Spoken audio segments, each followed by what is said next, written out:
ma cuisine. Ici, on cuisine vaudois et on veut que ce soit simple et basique. Aujourd'hui, on commence avec une tarte à la résinée. On l'appelle vin cuit à Fribourg et puis résiné dans le canton de Vaud. On pourrait donc croire que ce produit est fait à partir de raisins. Erreur. Cette masse brune est faite à partir de pommes ou de poires qu'on cuit pendant 24 heures dans un chaudron.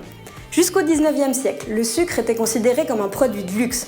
On utilisait donc la résinée pour nous apporter du sucre pendant tout l'hiver et pour conserver les fruits. Au niveau des ingrédients, c'est super basique. Pour la pâte, on a besoin de 150 g de farine, de 100 g de beurre très froid, de 2 petites pincées de sel par ici, d'un citron non traité, de 60 g de sucre par là, et puis d'un tout petit œuf. Pour la garniture, là aussi, c'est très simple. 3 décis de crème, 2 décis de résinée toutes prêtes, un peu de farine et 2 œufs. Pour la pâte, on va d'abord mélanger la farine, le sel et le sucre. Donc nos 150 g de farine, nos 60 g de sucre, et puis 2 pincées de sel. Tac. Si vous voulez faire plus léger ou vous trouvez qu'il y a trop de sucre dans la recette, vous pouvez sans autre éliminer le sucre de la pâte. Mon petit geste secret, moi c'est comme ça que j'adore la pâte, c'est avec un peu de zeste de citron. Alors ils vous le conseilleront pas toujours, mais moi vraiment j'adore. Prenez par contre des citrons non traités, parce que vu qu'on utilise le zeste, c'est vachement mieux pour la santé. Et puis on passe du coup à la découpe du beurre. Donc là il est bien frais, il sort du frigo. Vous faites 2-3 coupes dans la longueur. Hop. Vous coupez une fois dans la largeur. Et puis là, vous faites vos petits cubes. Là, on arrive à ma partie préférée de la recette, de toutes les recettes qui contiennent du beurre d'ailleurs. On va passer au sablage. Alors, comme le dit le terme, le but, c'est de travailler le beurre avec les doigts et la farine jusqu'à ce qu'il ait une consistance de sable. Donc voilà, du bout des doigts, simplement avec des petits mouvements pour essayer de ne pas trop faire fondre le beurre, on fait notre sablage.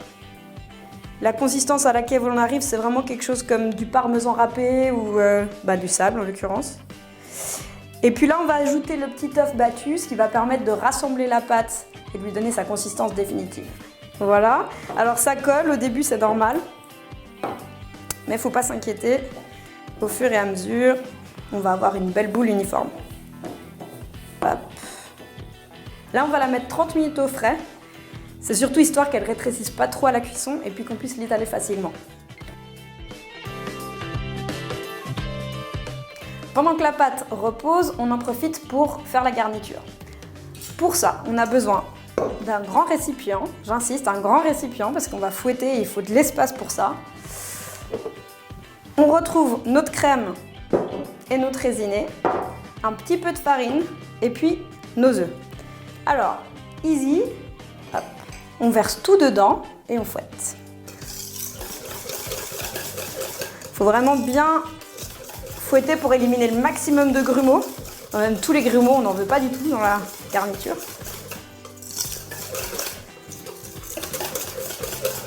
Voilà, quand on commence à voir apparaître les bulles, c'est qu'on est presque bon. Et là, ça sent hyper bon la résinée.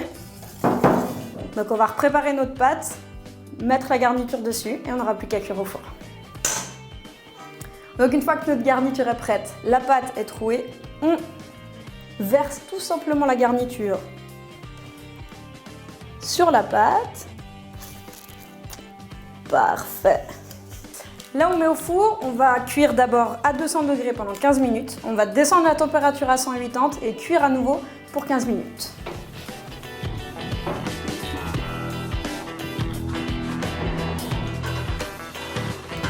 Au total, pour cette recette, on en a eu pour 8 francs. Pour les grands gourmands comme moi, on ajoutera 6 francs pour le bac de glace vanille avec laquelle j'adore déguster la tarte à la résinée. On remerciera les paysannes vaudoises qui ont remis cette recette au goût du jour dans les années 80 quand le sucre est devenu monnaie courante. Alors merci mesdames et bon appétit à vous.